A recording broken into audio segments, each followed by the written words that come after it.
ଶୀଘ୍ର ବିବାହ ପାଇଁ ମହା ଉପାୟ। ଯେଉଁମାନଙ୍କର କେବଳ ବିଳମ୍ବ ବିବାହ ହେଉଛି ବୋଲି ଅନୁଭବ କରୁଛନ୍ତି ଏବଂ ଭଲ ବରଟିଏ ଏବଂ ଭଲ କନ୍ୟା ପାତ୍ରଟିଏ ଖୋଜୁଛନ୍ତି ତାହେଲେ କ'ଣ କରିବେ?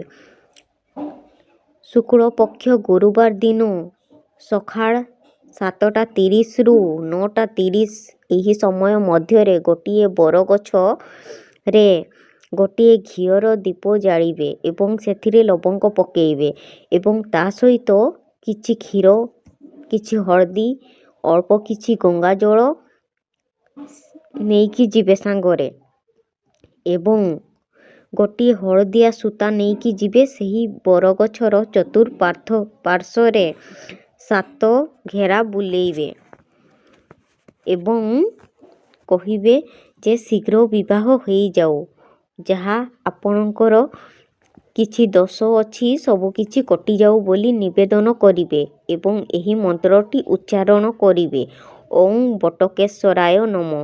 ଏମିତି 5 ଗୁରୁବାର କରିବେ ଏବଂ ମନ୍ତ୍ରଟି ଆପଣ 7 ଥର ଉଚ୍ଚାରଣ କରିବେ। ଦେଖିବେ ଫଳପ୍ରଦ ନିଶ୍ଚୟ ହେବ। ହର ହର ମହାଦେବ।